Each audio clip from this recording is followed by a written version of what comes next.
Hi, welcome to Facebook Live. I'm Dawn Cartwright, and this is the Transcendent Quality of Intimacy.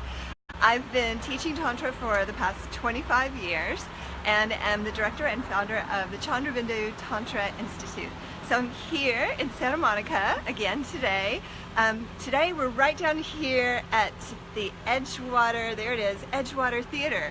And I have a question. Hi Michelle, hi Sean.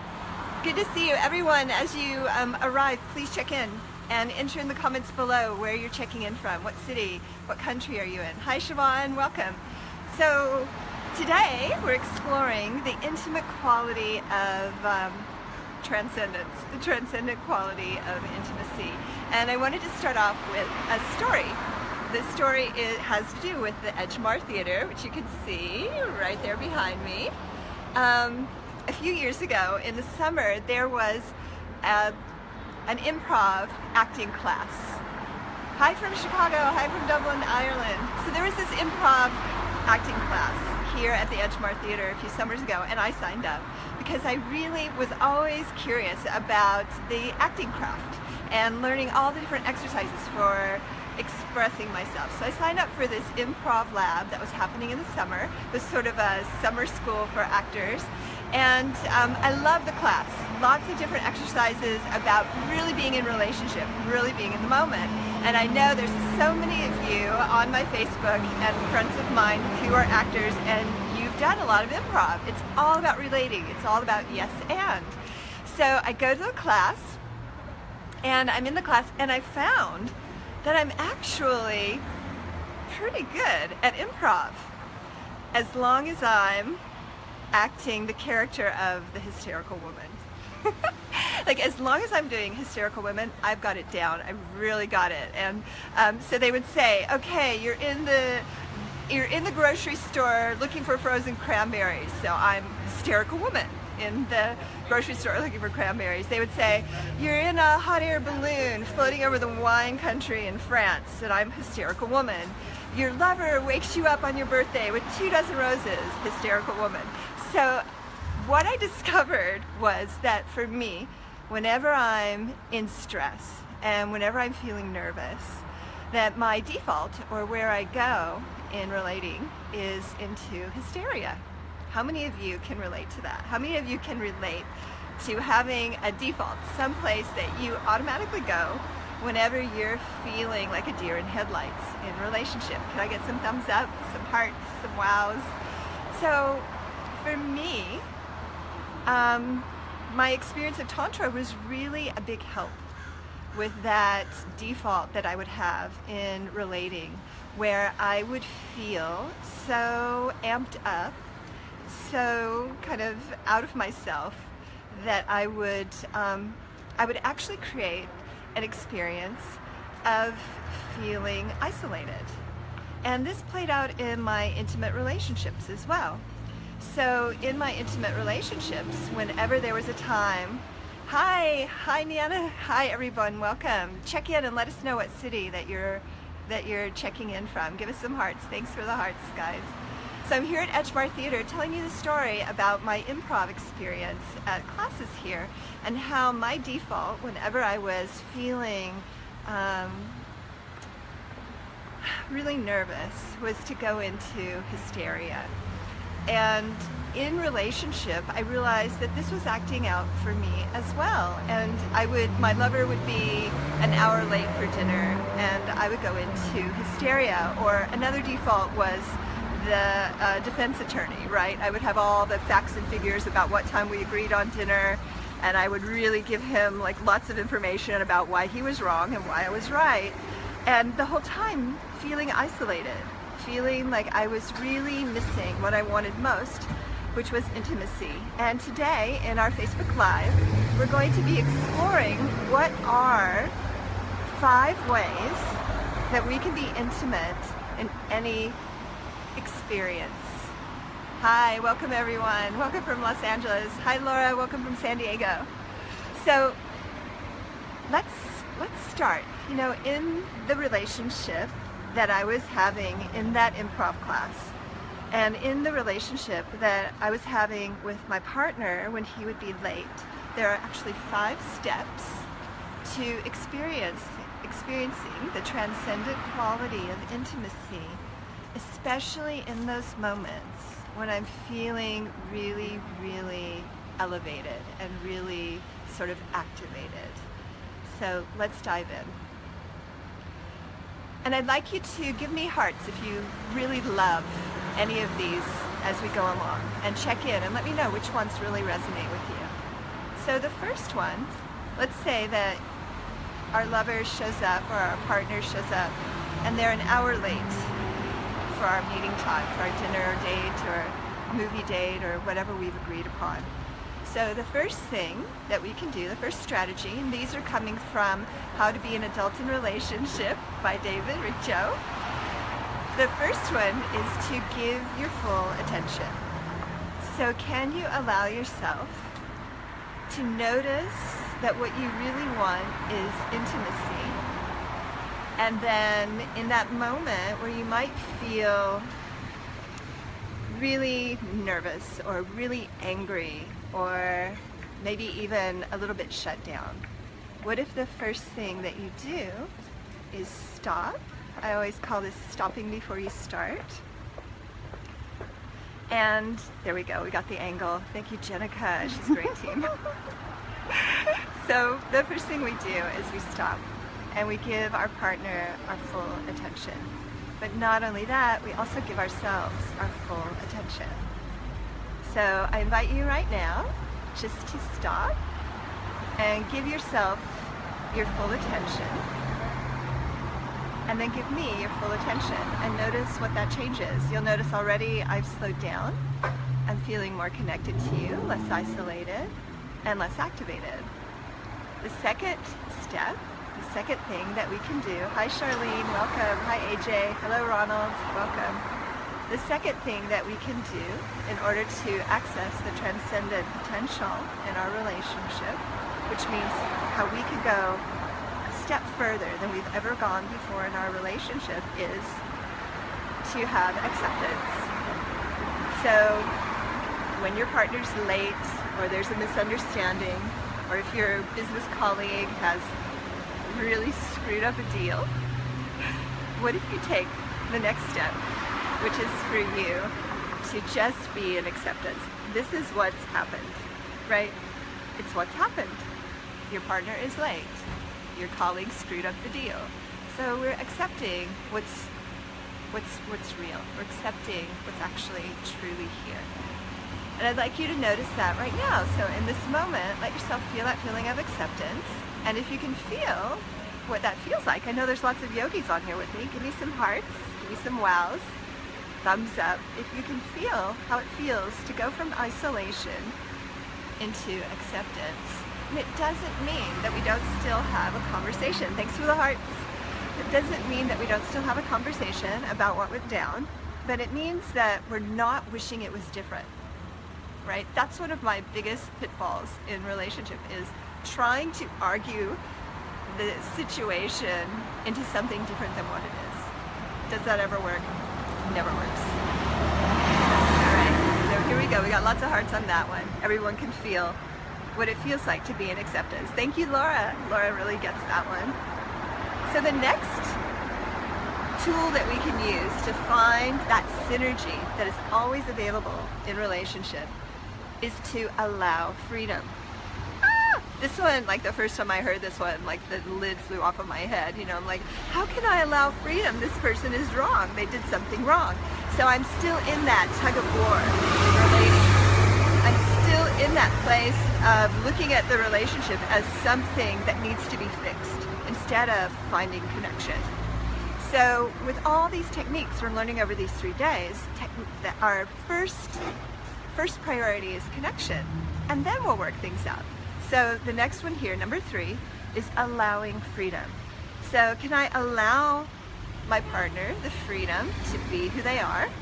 Can I allow my colleague the freedom to be the person that they are?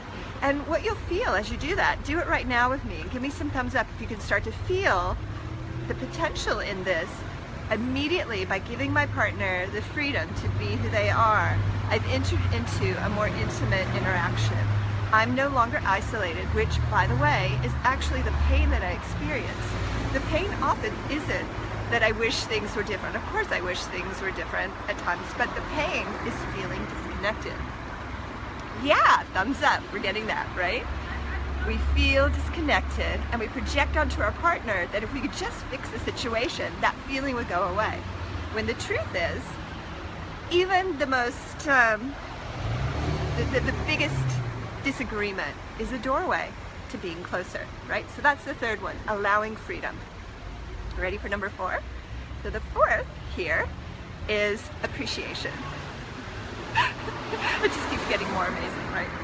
So the fourth way to experience the transcendent synergy of relationship from this standpoint is to have appreciation. What is it that I can appreciate about my partner, about the situation, and about myself in the intimate interaction? Hi Ailish, hello Ariel, welcome to Facebook Live, Santa Monica.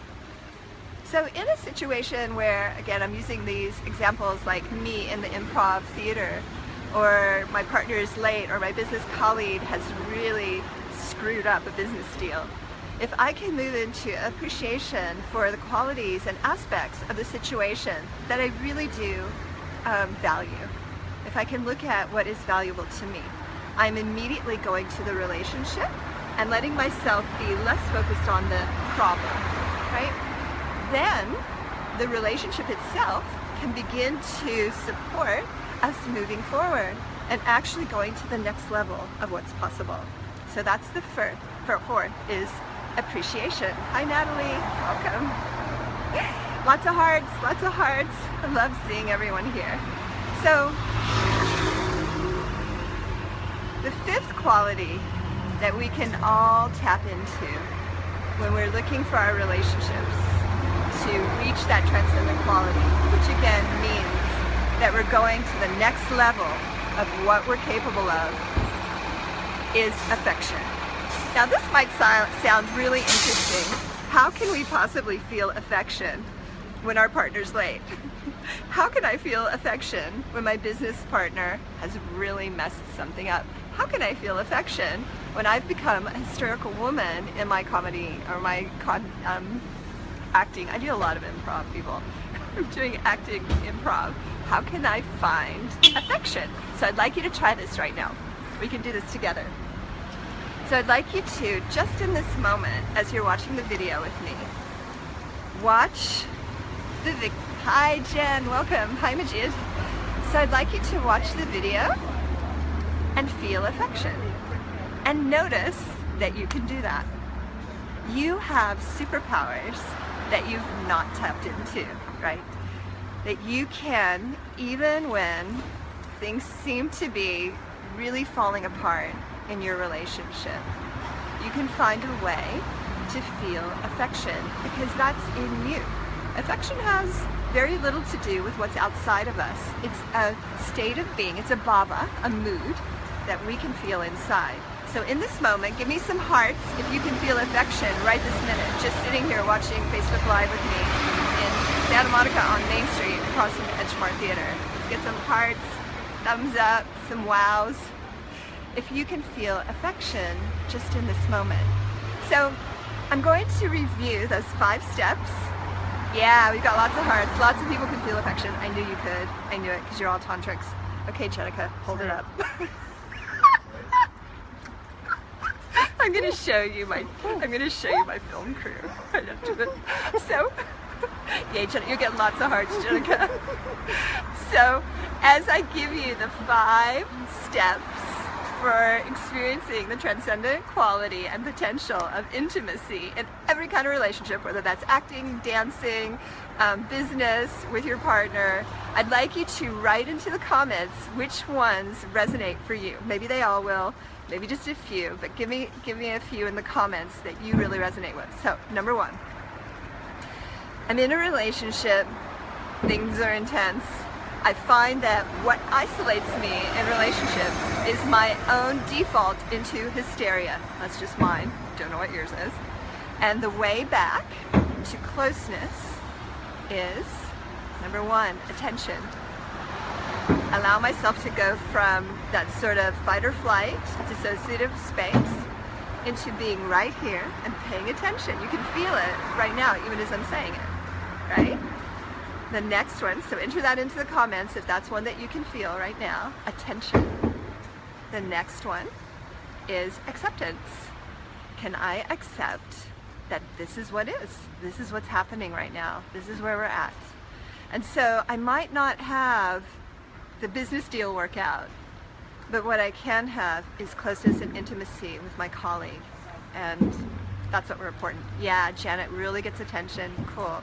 Anybody else get attention? Anyone feel acceptance? So we accept the situation, which does not mean that we don't work together to expand beyond it in the future. The next one, the third one, is to allow freedom. So accepting the situation, my partner and myself, for who we are and where we are. Acceptance. Ailish also gets attention, right on. So who gets acceptance? Who gets allowing freedom? Who's feeling that?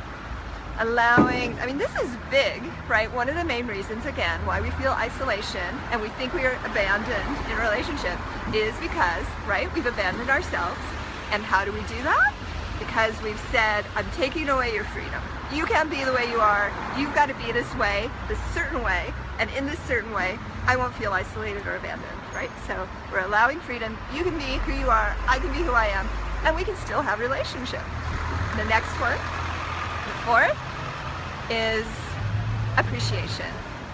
How can I appreciate the relationship? How can I appreciate what's actually happening? How can I appreciate myself? Orlando's also feeling attention. Great, fantastic. Appreciation. It seems so crazy. I'm in the acting improv class. How do I feel appreciation? Ah! There's a lot to appreciate. Like right now, Jenica's holding up the phone like this and she's got her notes in my mouth. I mean, like, I appreciate that. There's a lot to appreciate. I appreciate that I'm alive. And then we move from there closer into union. Closer into union, which I'm going to talk about tomorrow when we talk about sex. And then, so Ailish is really feeling acceptance, and Janet's says that acceptance and freedom are harder, but she's getting it. Good job. So Ailish's boyfriend lives 3,000 miles away. She's got to accept a lot. That is a long distance. Hi, Christy. Welcome. And the last one, this is the one I love. I love this one the most, is affection. Can you, in any moment, in any situation, especially when you're feeling that you're moving away from intimacy, whether that's intimacy with your own body, intimacy with a partner, intimacy with a business person, intimacy with me right now on Facebook Live, can you feel a little affection? Can I get a little affection right now? Can I get some hearts? Can I get you feeling some affection in this moment? And notice, this is a superpower. Notice that you can. In any moment. And what does that do? It softens the body, it activates the parasympathetic nervous system, and then we're looking for solutions and connection. And here comes a homeless person who's going to sing a song for us, I think. So those are our 5. I love you. Here's the sutra for today. So this is your practice for today. It's Sutra 32 from the Vigyan Bhairav, as translated by OSHO. See, as if for the first time, a beauteous person or an ordinary object.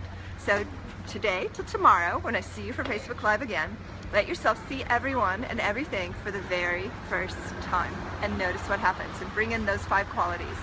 So I'm inviting all of you to join me this Saturday night, October 21st, 7:30 at Mandala at 719 Broadway, right that way down the street. I'm going to do a rose petal puja and cacao ceremony. Here, I'm getting my assistant's assistant over here with me because I want to protect her. This is Kathy. This is Jenica's assistant. So, I'll see you Saturday night. I'll see you tomorrow on Facebook Live, where we're going to explore the transcendent quality of sex. And I'm going to give you 5 ways to experience and open up the transcendent quality of your lovemaking with yourself and with a partner. Love you. Love you, Facebook Live. See you tomorrow.